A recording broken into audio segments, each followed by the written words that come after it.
Recording in progress. Today we're going to be reading from the Srimad Bhagavatam, Canto 1, Chapter 3, Text 33, entitled Krishna is the Source of All Incarnations. Narayanam namaskritya naram chaiva narottamam devim sarasvatim vyasam tato jayam udirayat. Before reciting the Srimad Bhagavatam, which is the very means of conquest, one should offer respectful obeisances unto the personality of Godhead, Narayan, unto Narayan Rishi, the supermost human being, unto Mother Saraswati, the goddess of learning, and unto Srila Vasudeva, the author.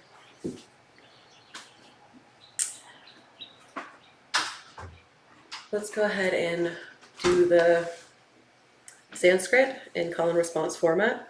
Again, this is Canto 1, Chapter 3, Text 33. Yatra me sada sadrupe pratiside svandiha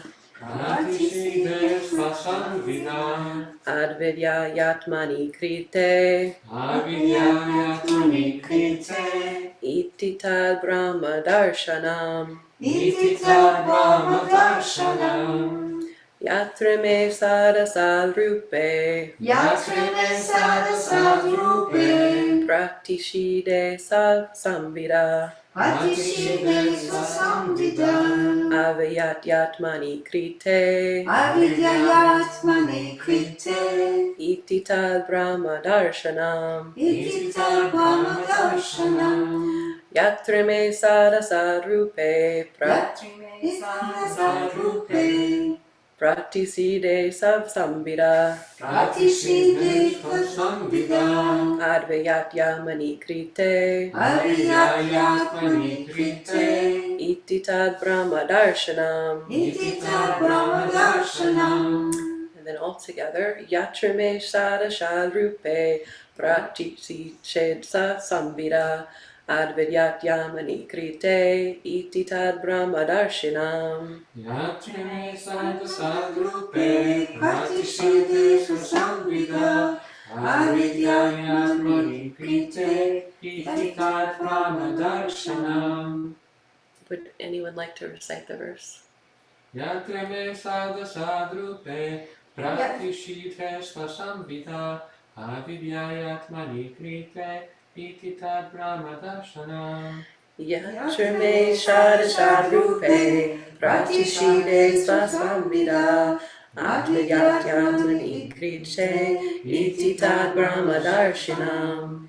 Yatra me sada sadrupe Yatra me sada sadrupe Pratishide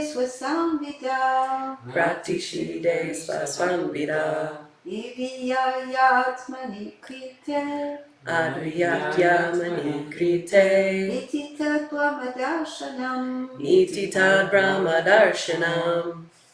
Yatra me sada sadrupe Yatra me sada sadrupe pratishide samvida pratishide svasvamvida avidyayatmanan krite advayatyamani krite iti tad brahma darshanam. iti tad brahma darshanam. Would anyone online like to recite the verse?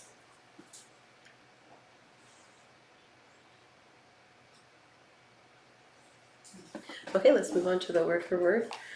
Yatra, Yatra whenever, whenever ime, in all these, in all these sat asat, sat asat gross and subtle, gross and subtle rupe, rupe in the forms of in the forms of pratishide, Patishide on being nullified, on being nullified svasamvida, swasamvida by self-realization, by self-realization advidyaya, avidyaya by ignorance, by ignorance atmani, atmani in the self, in the self krite, krite having been imposed, having been imposed iti, thus, thus tat, tat that is, that is Brahma Darshanam, Brahmadarshanam, the process of seeing the Absolute. the process of seeing the Absolute.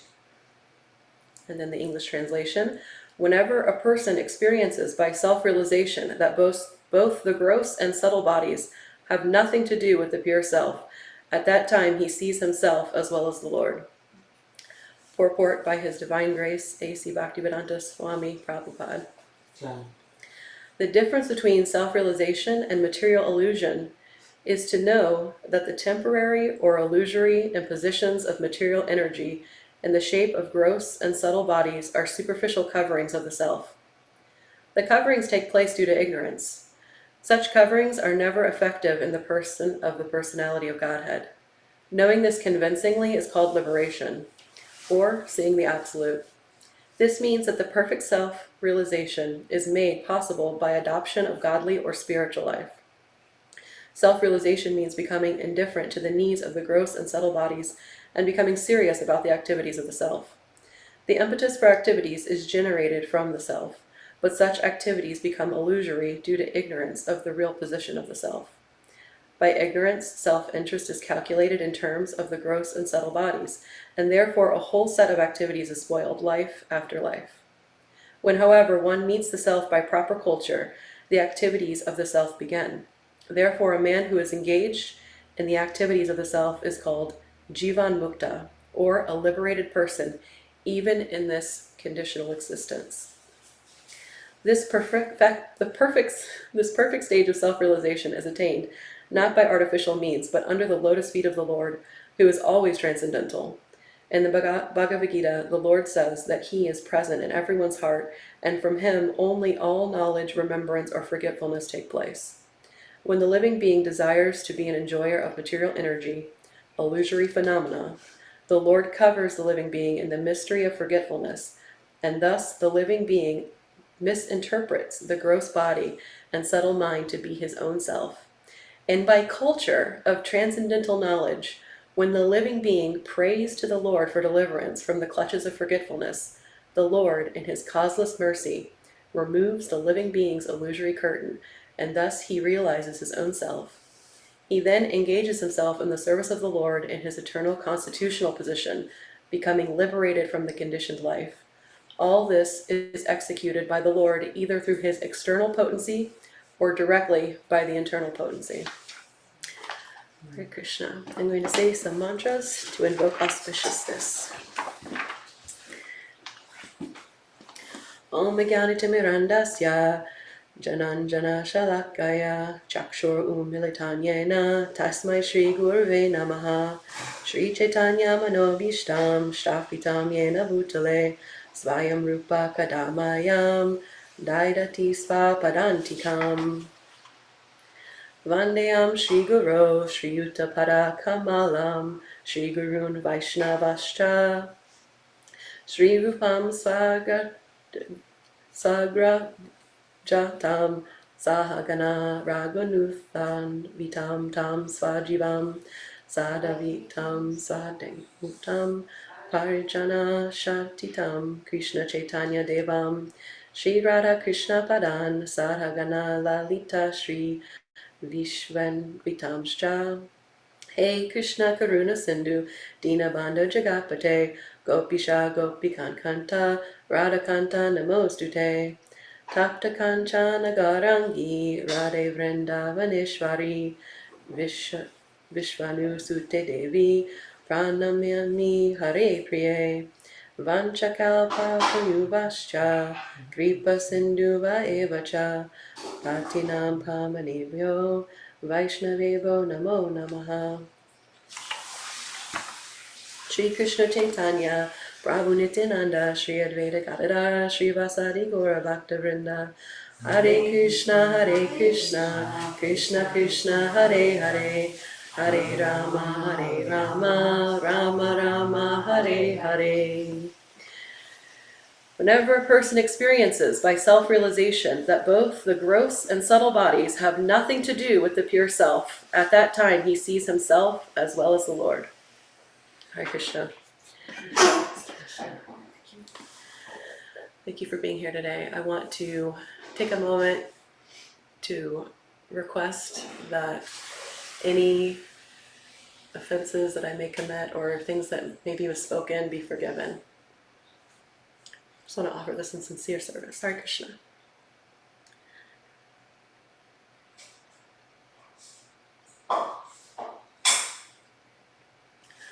So I think it's been about 2 years since I've been in an in-person class, and it's interesting to be the one conducting class. Yeah, it feels a little stretchy, more than a little stretchy. Yeah, it's interesting.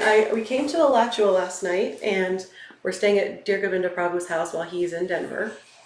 And our spiritual brother, Parampara Das, led us into the house. And I've been in Dear Govinda Prabhu's house countless times. I mean, a lot of times. More than I've been to most people's houses that I know well and that I have a good relationship with. And it was interesting coming back to his house after so long, having been away. I don't even think I greeted Parampara properly. I was so overwhelmed by just taking in Dear Govinda's physical home. It was everything that I remembered it to be, and it was completely different. Although he hasn't really changed anything materially that I was aware of. Not anything large. It almost was like, and George said it perfectly, it was almost like coming back to my family home or my parents' house after having been away for a while. Everything seemed just as precious as it was before, but somehow different and maybe even a little bit smaller. Maybe I felt a little bit bigger. I don't mean physically, obviously, although maybe. I felt bigger, and I felt different than I did the last time I came to his house. And so I like this verse. In this text 33, we're talking a lot about what it means to be self-realized and how to get to self-realization. In this chapter, a little bit before this verse, we talk a lot about Krishna's incarnations. A little bit later in this chapter, we talk about the Srimad Bhagavatam being the actual incarnation of Krishna. Sutta Goswami is saying things that are very beautiful. There's a lot of talk of creation in this chapter. We just finished it in our personal reading that we do every night, and I have gotten a lot out of it. We just started chapter 4 last night. One of the things that I think that stands out to me about this verse and the realizations that I have around it, and the reason I wanted to talk about it today, is the idea of spiritual family. Having satsanga, like what is a satsanga? What does it mean to have a spiritual family? What is good association? Some families want their kids to hang out with Ivy League graduates. Seems reasonable. They want people who have good credentials, good backgrounds, good pedigrees. They want to have lots of money. They want to have material comforts. They want to have people of a certain caliber. And that's what they wish for their children. And in a material concept, that makes a lot of sense. But what does it mean to have a spiritual family? What does it mean in Krishna consciousness to have good association? What qualities are we looking for in the associations that we have? And what does it actually mean to be in association with someone? Does it mean it's always peaceful? Does it mean that we always have great times together and it's just 100% fun? Zero problems? That's not been my experience. I think there's challenges, and I think Prabhupada's been clear about that. I've read a lot of his letters and discourses to people who are experiencing challenges in their service life with their spiritual family. They have god brothers and god sisters. They have spiritual fathers and mothers.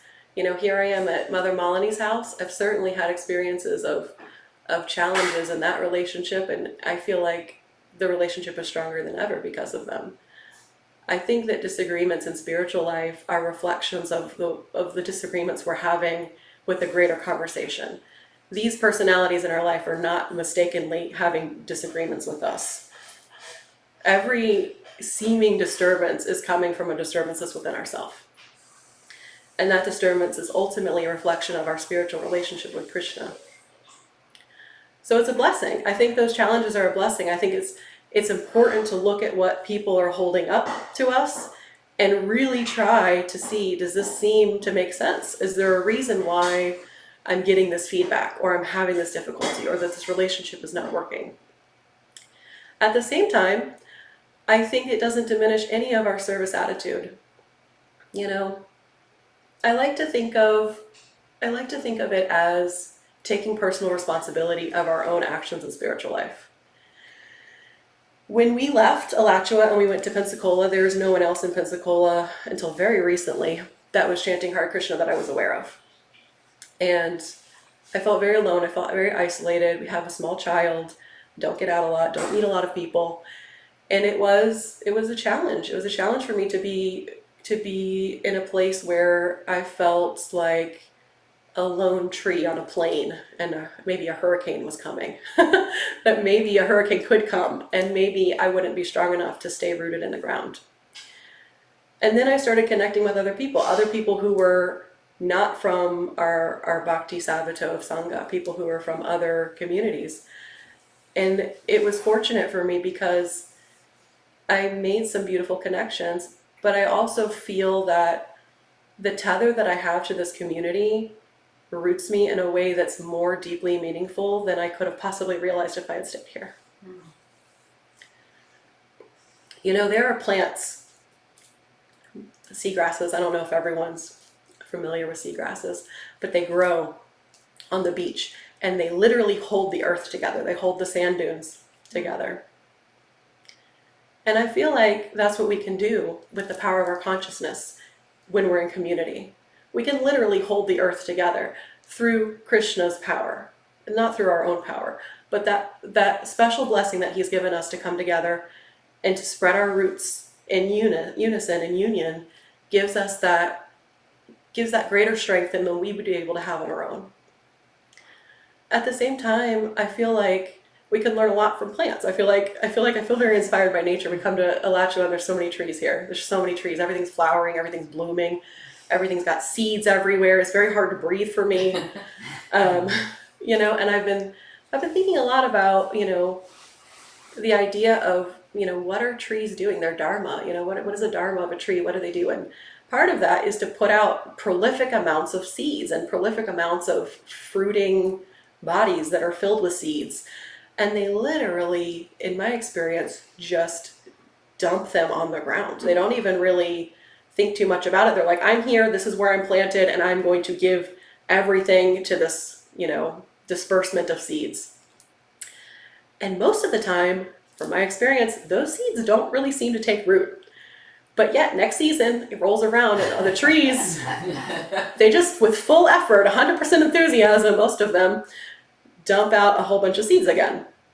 And I've been really curious about that. Like, why did Krishna make it that way? Why are these trees so enthusiastic about spending so much effort to just give and give and give and give, you know, the giving tree, but in real life.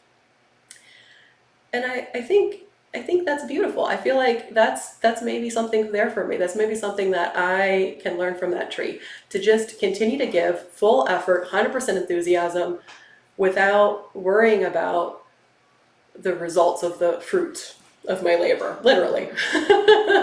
To just really give of myself as much as I can be expected to participate in giving, and then let the rest go. At the same time, I am also recognizing that I'm a seed. Like I'm a plant. Like if I'm a plant, you know, if I can be a fruiting body, then I can also be a plant. And so what is my responsibility? I think each one of those seeds, you know, they could be crushed by oncoming traffic. Maybe the seeds get dumped in the road. Some of them roll into oncoming traffic.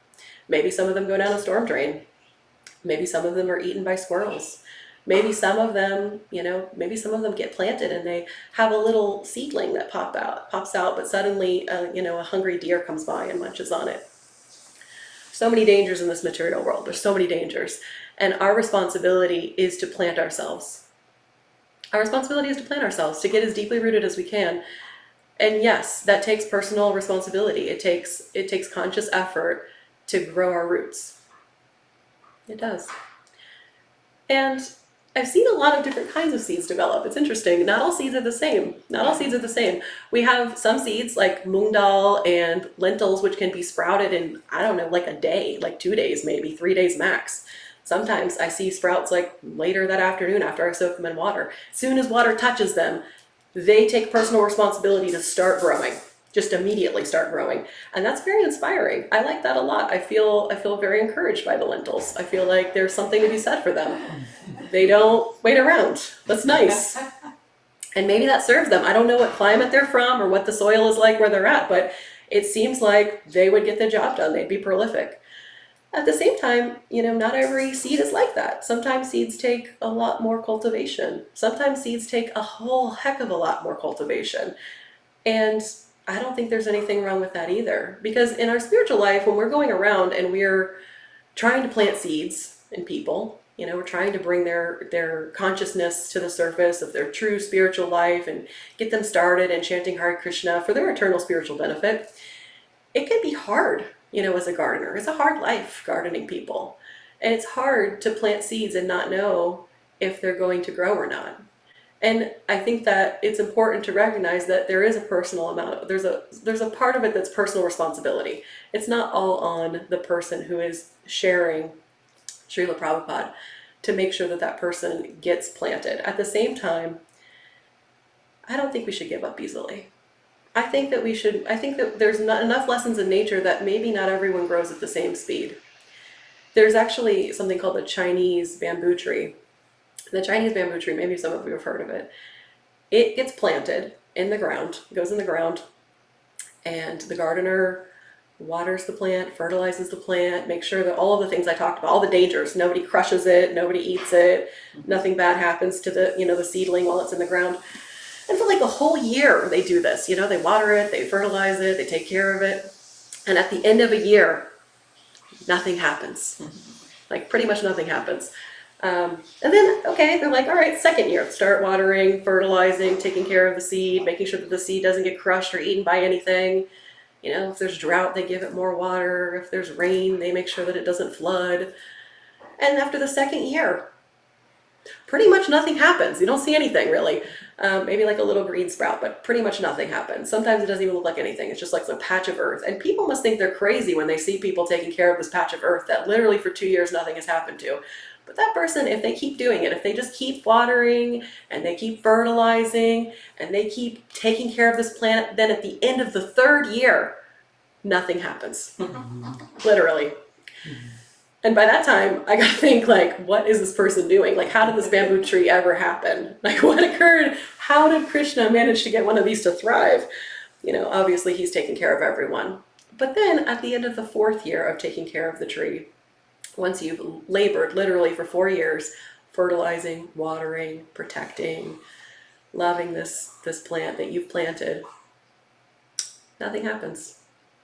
It's only after the 5th year, after 5 full years of taking care of this plant, that the tree grows, the bamboo tree grows, and it grows 80 to 90 feet in about a month. Yeah, all at once. Just like, they actually say that you can see it growing physically with your eyes. That's how fast it grows. So what is it doing for all those months when it's in the ground? What is happening? Is there any result? Like, is there any reason why we should, want to grow this plant? Where is all that effort? Like the person who's watering that plant and tending to that plant and not planting anything else, mind you. You can't use that grass for anything else. You can't use that soil for anything else. You can't use that fertilizer for anything else. It's all the resources are being devoted to this plant. So what's happening? Why would we do that? That plant, when it grows, it's really strong. All those nutrients, all that love and care, all that tenderness, all that protection, it builds a huge root base. It builds a big enough root base that in the course of a month, it can grow 80 to 90 feet all at once. And then it doesn't come down again unless you make some serious effort to bring it down. It's in there. it's solidly established. And I feel like sometimes in our spiritual life, it's hard. It's hard to keep watering. It's hard to keep holding kirtans where you're the only one there. It's hard to keep going out on the street corners and handing out books and pamphlets and saying Hare Krishna and wearing your tilak every day and wearing your japa bag every day and chanting Hare Krishna every day. And people just looking at you like you're crazy. Like, why are you doing this? Why have you been doing this for 3 years? No one wants to hang out with you. You're still super weird. Yeah, that's been my experience. And I would say we should just look inside and see what kind of plant we're trying to grow. And at the same time, maybe along the way, we could get some other plants that are a little bit easier to grow. And I think we can do that through satsanga. That's the thing about satsanga. We don't have to just we are humans and we get to be mobile, and we don't just get to grow where we're planted. We have this thing called the internet, and we have things called cell phones, and there are ways of connecting with each other. We can get on airplanes and buses and trains, and we can move around the country, and we can be with other people. And I think for me, this is what we're doing this weekend. This is why I'm here today, is because I needed some attention. I needed some love. And interestingly, I was asked to do service, which I was not prepared to do and feel very unqualified for. But Hare Krishna, I mean, that's the process. We also get to garden. And I think checking in on each other's gardens is really important. I think if you know someone in your life that you are not sure what they're doing, you don't know, maybe you've seen that at Kirtan, maybe you had some prasadam together, maybe you talked about Srila Prabhupada a little bit. I think this might be a good time to check in with them. I think that the pandemic has been hard on people. I think that some relationships have maybe separated a little bit, and I feel like maybe this is a good time, a good call to action to say, let's try to be good gardeners of each other and really reconnect some of those fences, mend some fences and put up some trellises, and maybe just sprinkle some water on plants as you walk by, not knowing if they're gonna work out or not, because it's not about the fruit of the result. It's about the love that we have for each other. We really want to make sure that when we're interacting with other people, we're doing it from the highest love for them, not from the results we may get in that relationship. The relationship could go horribly wrong. Still want the best for that person. Still try to show up every time that you can for that person and love them. Even if that means being respectful and giving them space. I mean, maybe that's true in some relationships. Maybe not everybody needs gentle watering and nurturing. Maybe some people just want to be left alone to flourish at their own speed and their own pace in their own ways. But be available for that person. Let them know that if they want to come, they want to come back. They want to hang out. They want to do something. Leave that garden fence door wide open. Just let them know, that we can connect. And maybe they don't even need gardening. Maybe they just want gardening tips. That's okay too. Like, not everybody needs somebody to pick up a spade or a rake. There are huge amounts. I mean, we're talking about gardens a lot, but there are gardening clubs out there where people get together and they just share tips. They're like, hey, I got this going on in my field. Does this work in your garden? And that can be really helpful because, we're different places, but at the same time, if we're all working towards developing a crop of Krishna's devotees, if we're all manifesting that in our own hearts, the creeper of devotion, then I think that we can have something to offer each other, even if it's not suitable for that time, place, and circumstance. Maybe it will be in the future when they're somewhere else or they're with someone else who has that type of arrangement. So that's what I'm trying to do here today. I'm just here showing up as myself, offering the very little that I have, and being able to just say, it's been a rough couple of years being away from everybody, and at the same time I've seen other people who don't have what we have here, and how special it is to be able to ask questions, to be able to really ask questions. I think that's special, to inquire confidentially, to share confidentially, to show up in a human body with human suffering and be with other people who care for us. I mean, really, all of the things that Dear Govinda literally wrote a book about, Vaishnava behavior, that's like the blessing of what we get to have with each other here. And that's not typical in my experience. So if there's a way in which, even if we're all over the world, even if we're all over the country, even if we never see each other in person again, we can really look to each other wherever we're at and still have that tether to each other. I think that's special. One of the things about spiritual families that I think is so important is that we recognize that these are the relationships that we're having with Krishna. Like, there's not a mistake that these are the people that are in our lives. The quality of my association is the quality of my association. And these are the ways that I tangibly get to express myself with other people. And that's culture. I mean, that's Krishna culture. How are we showing up in the world at work? How are we showing up in the world with our physical associates, with our what is it called? Our biological families? what are the nature of those relationships, and how can we improve them to become more spiritual? And at the same time, I think it's important to say this too, because we had Lord Nashima Day of celebration this week, and Lord Nashima Day was very special to me because not everybody gets a good family, a good physical family, a good biological family.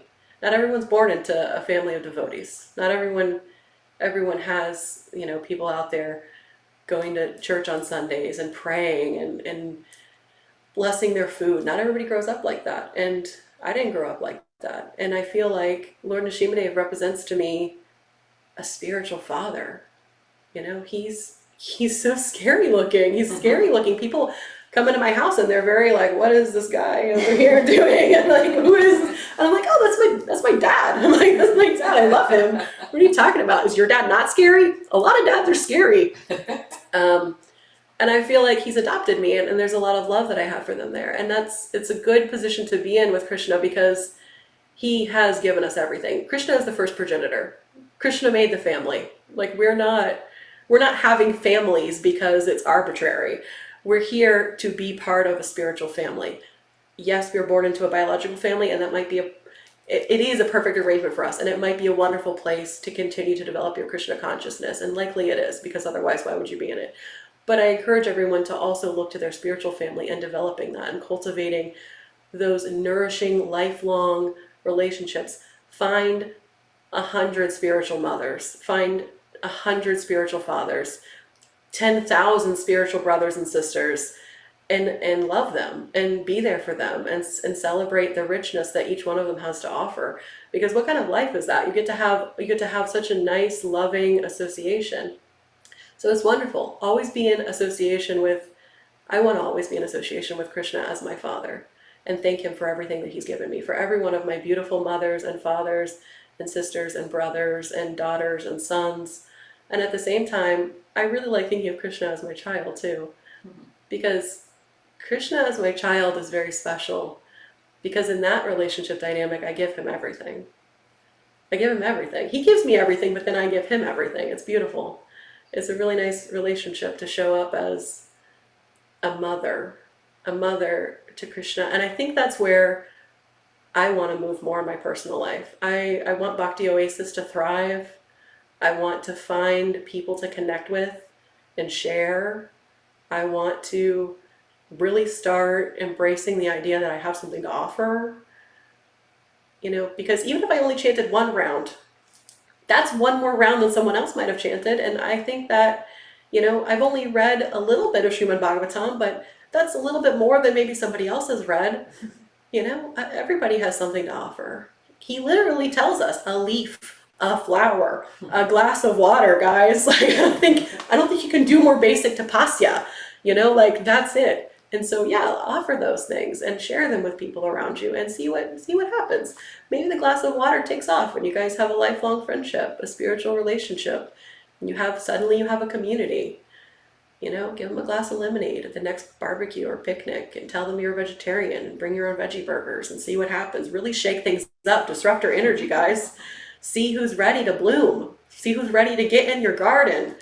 I think we should have those relationships where we're able to be strong enough independently to really reach out to other people, and at the same time stay connected. Be strong enough to reach out for new connections, and be humble enough and loving enough to stay connected to those people in our lives, especially in challenging relationships.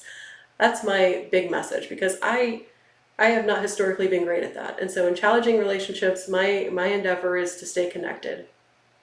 Because I think I'm challenging. I think I've been challenging. And I want love, and I feel like I have love, and that's something that's important to me. So I take a lot from this verse. I feel like when we really read what he's talking about here, and he talks about culture and really getting serious about the activities of the self and what that means, that's love. He's talking about loving each other. I think this is perfectly congruent with love each other. Love yourself and love each other. We are worthy, and we are special, and so is everyone else. Hare Krishna. Read the verse again.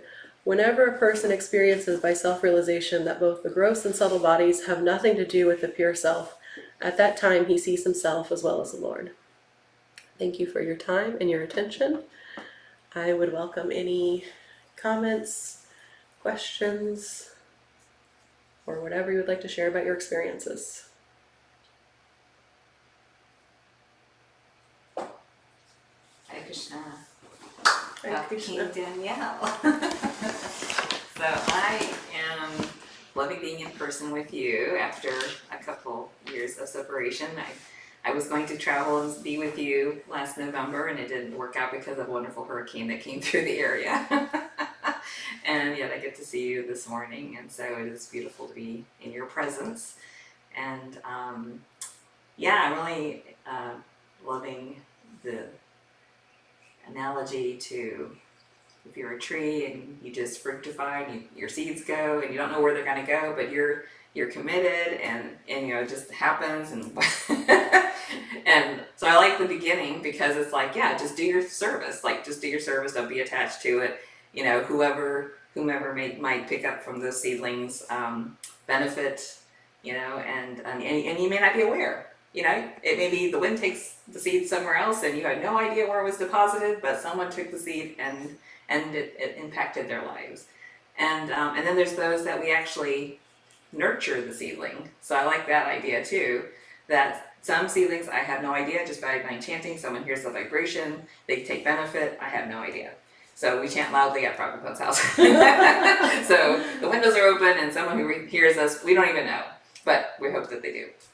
And then those that do come and want to have a spiritual conversation, then we're there for them, and it's such a beautiful exchange of energy. And again, then those people leave, so it's a really short duration of time that I get to see someone who comes to Prabhupada's house. And then those that continue to come back because they don't even know, they don't even know that this is what they're seeking in their life. So there's not that even awareness. So I like that, the bamboo tree analysis, because it's like, okay, so I'm already seeing with Lakshmi Priya, she's got Airbnb guests that have no idea why they keep coming back, have no idea, yet they come back. And she had one guest who would not eat with them, would not take prasad. And as of last weekend, when he came back with a group of people, he ate. Oh. And he enjoyed. And he invited someone to stay at Prabhupada's house another time, didn't know that Lakshmi Priya was in the other room, and he was escorting this person around the property saying how magical it was. Wow. And you must taste the food that Leah has prepared. So again, you don't know. So she was listening in and going, oh my goodness, I had no idea, I made that impact. And so it just, so I'm looking at, when do I want to be of service more at Prabhupada's house?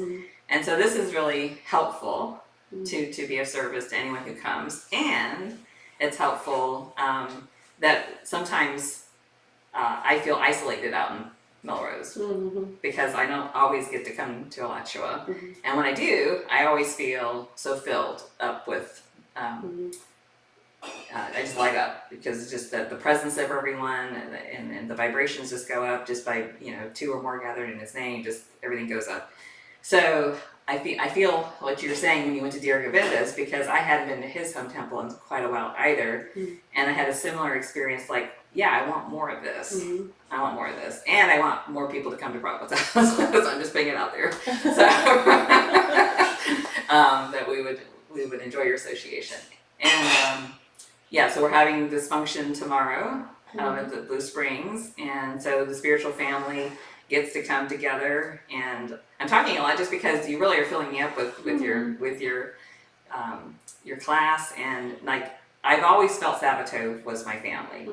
I didn't connect it with it being a spiritual family until I became more involved in the bhakti practice, and then I see the connection. So it's yes, nothing was accidental. It was all in God's plan, and it all came together nicely. And now 9 years later, it is my spiritual family. My father calls it our church family, but he recognizes it. So I feel like there's just so much benefit by just being yourself, being myself in my practice, not worrying what others think, doing it joyfully, and then whatever happens, happens. Like whatever magic happens, happens.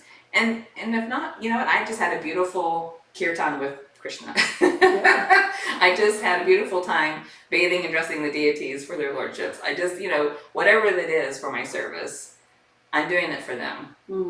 And then if someone else gets a taste of it and likes it, then I want to be there to fan the interest, the spark that's in the heart to come alive.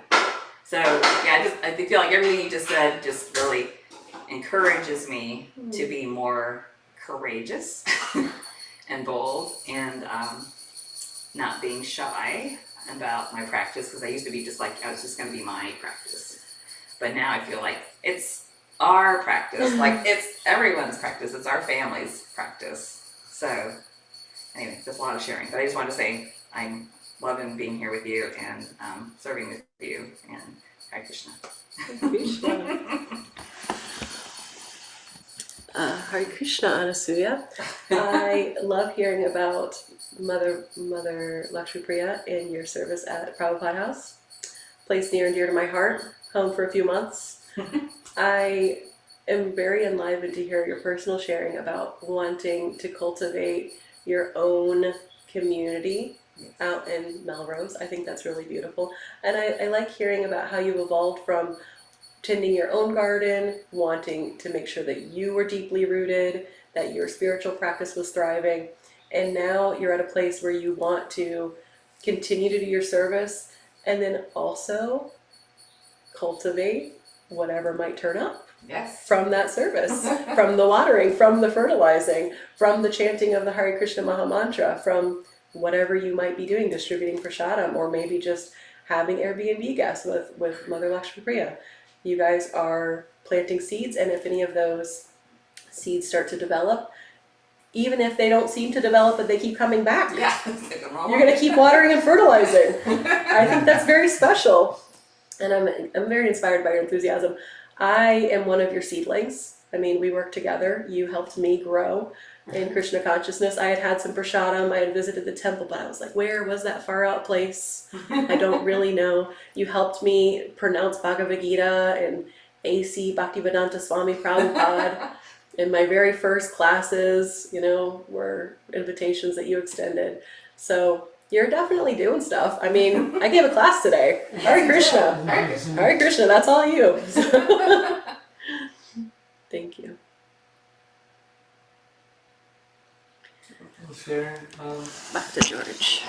Yeah, I really appreciated your class, and I really like, especially the emphasis on this verse too, about how through cultivating I think it's the transcendental culture, we can come to that stage of being indifferent about the demands of the gross and subtle bodies, because at least personally in this journey, the more steps I make toward Krishna, the more challenging my relationships with my biological family have become. And the gross and subtle bodies, and that's like skin disease is like the term that sometimes is given about it. It gets it was really, really difficult at first, and even now I'm at a stage where I don't really know, for instance, how to engage with my brother or my father. My mom's a little bit different. She was willing to hear Dheera's Govinda's last class that was at Damayanti Garuda's, which is so interesting because I've never heard them be willing to do that before, the enlightenment program at Garuda and Damayanti's. But the more steps I make, I think the less painful the skin disease is. So I kind of get a sense of that, the more, to whatever extent, I'm more indifferent to the demands of my false ego and my need to engage in activities that no longer are fulfilling to me, So I'm really appreciating that emphasis on continuing to do my thing. I've come to the conclusion, at least with my brother, I can just continue this process and just let it be, let the watering and the gardening kind of just the action speak for itself,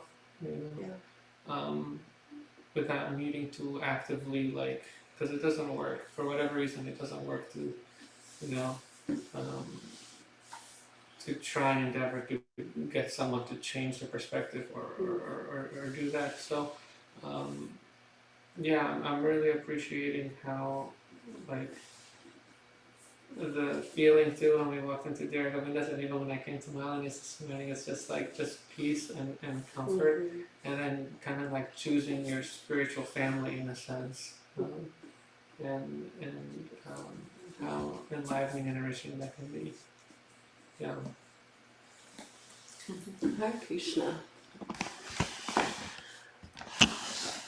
I appreciate your sharing. I have been very present for your process with your biological family, who are my in-laws. That I also experienced the challenges in this relationship and maybe led to some of the realizations today. So Hare Krishna, thank you, Georgia's biological family. I like where you're going with this. I like that you're seeing how you're not in control of how people respond to your attempts to love them, and how you're not in control of how people interpret or receive your messages of care for them. At the same time, you're still connected deeply, and I know this, to your own spiritual practice. And you're not shaken, you're not wavering, even though you get a lot of resistance, and it's something that I know is very painful for you. At the same time, you're unshakable, and you want what's best for your family, and also you're not attached to them receiving your care for them. You're not giving up on them, you're loving them, but maybe you're going to change your gardening tactics. Yeah, that really resonates with me. The changing the gardening tactics. Hare Krishna.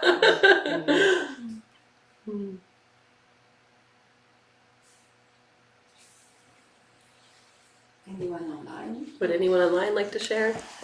I'm currently hosting my Krishna. Hare Krishna.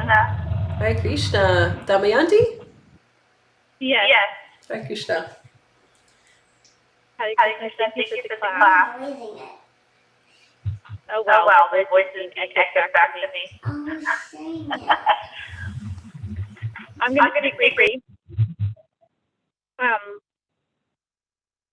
I just wanted to say I feel inspired to be like a secret agent for Prabhupada, and have that be my secret mission, whatever I do, whoever I'm with, whether it's with devotees or people practicing or new or strangers or on the street. I just can you hear me? Hare Krishna, yes, we can hear you. Okay, checking my echo disappeared.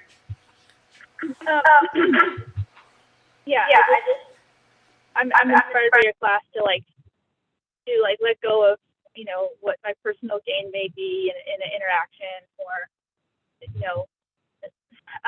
being honored, or just any personal motivation that I could have in any interaction, whether it's with mentors, peers, or newcomers, kind of any level, but on the path of spiritual life, like Krishna consciousness, wherever people are at, just to be a servant, like an enthusiastic servant, at any level I'm working, I'm in presence with. Anyway, I was just thinking about being a secret agent and having a secret mission, no matter where I go, who I'm with, to bring Krishna consciousness and to support people's self-realization. And letting go of personal desire for anything else. So that's what I got from the class. Thank you. Hare Krishna, Damayanti. Yeah, I'm hearing that you want to be a secret agent for Krishna, and this sounds to me like sattvic tree energy. You're gonna just give with full enthusiasm. Every time it's time to give, you're going to just give as much as you can. And I think that is beautiful. Trees are so tolerant. That's one of the things about them that's always impressed me. they just give of themselves. They just do their service, and there's no stopping them. There's no, you can cut off parts of them. You can unless you've actually removed the spirit soul. It's still, I have a tree in my yard. It's given me 1 persimmon. It gave me 1 persimmon. That's what it had to give, and it gave it to me. God bless that tree. I want to be like that tree. I don't want anything to take me out. You know, like, I'm going to give my 1 persimmon, and I hear that's where you're at. You really just want to give of yourself, and whatever capacity you have, and you don't want to be attached to any sort of reciprocity necessarily developing or any sort of adoration or distinction. You want to just really be in a place of full service and surrender to whatever Krishna might create when you give him full access to just caring about people. Hare Krishna, thank you for the sharing.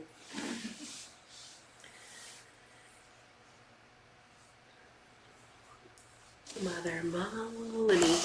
Hare Krishna. Hare Krishna. And thank you for your class. I really appreciate it. What I appreciate is the preacher of you. Like, go and spread the word, and go and find more brother and more sister and more sons and more sister, like a daughter. And that's so pleasing, you know, like Srila Prabhupada is so pleased by that attitude. You know, it's like we don't want to keep it for us. You know, like there is that nectarian fruit, and Lord Chaitanya used that analogy extensively of the gardener. I don't know if you have read that part of the Chaitanya Charitamrita. So Lord Chaitanya extensively speak about the gardener. And he said, I am the tree and I'm the gardener. And then there is that tree that's full of fruit, and I cannot distribute it alone. He said in the Chaitanya Charitamrita, I cannot, they're all nectarian fruits, and you need to help me. And so I get that's your spirit, and that's enlivening, inspiring. Like, okay, let's go. And then the other side of your presentation that's inspiring for me, because I have a tendency to be attached. You know, more attached than maybe it's, you know, on one hand, it's I've served myself and others, but on the other hand, I can see also sometimes he doesn't serve. But you know, because I know people are going to be so happy with Krishna consciousness. I know you're going to be so happy. Why don't you take it? You know, it's like it's a nectarian fruit. You can eat it. You will have like, you know, like a very ripe mango. You know, you just all, but it's because I love Krishna consciousness, and I know people are suffering. There is so much suffering without it. So much pain, so much suffering, so much. And at the same time, I really appreciate you to like the few points you put. One is unattached, like giving the seed and nurturement and fertilizer and like that, and then just, you know. And then the other point that Srila Upagoswami said, the primary qualification for devotional service is patience. So you really, you know, bring like the patience with like the bamboo tree. God. You know, putting all efforts for years and years and nothing comes. So it requires a lot of. And then there is the pulling the weed. Yeah. You know, like the pulling the weed to, you know, sadhu sangha means that. Yeah. In a sense, you know, like often I do coaching with couples. Yeah. And if they are devotee, I say, it is an ashram. You know what ashram means? Ashram means a place for self-realization. Self-realization is not going to be comfortable or easy, or self-realization is not going to be like, you know, breezy and happy ever after. In fact, it won't. If it's that, then it won't work. Yeah, for self-realization, maybe it work for, you know, outside gratification. So I really appreciate all the points you made, like all the different points, including like the beach, because satsanga, like you say, it's like Prabhupada gives the example, like if you have one twig, you can break it very easily, but if you make a bundle of twig, then it's really difficult to break it. So by association, we kind of protect each other from being broken by the material energy. And also the bamboo, kind of the friction of the bamboo that create fire. Oh yeah. So both sides. Yeah, that's true. Oh, Hare Krishna. Thank you.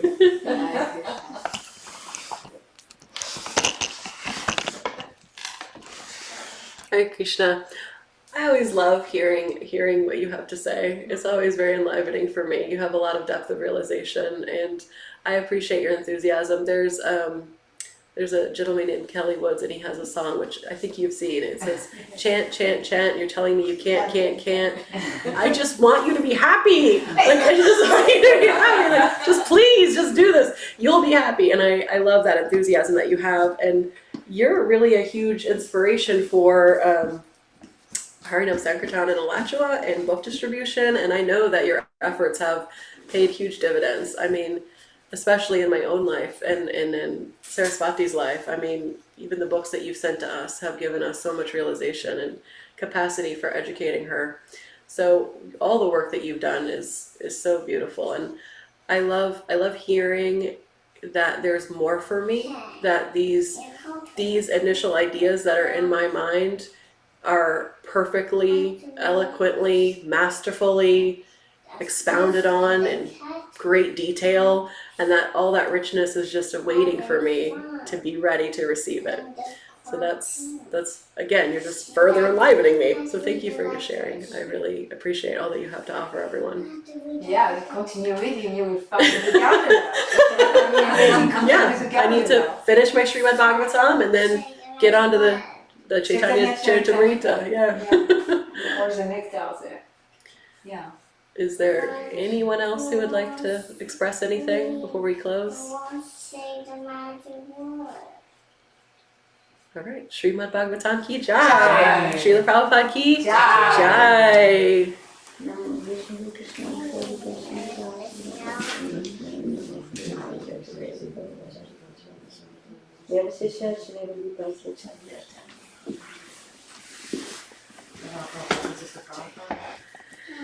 Hare Krishna, dear Kim. Hare Krishna. Thank you for being here. Yeah, it's been 2 years.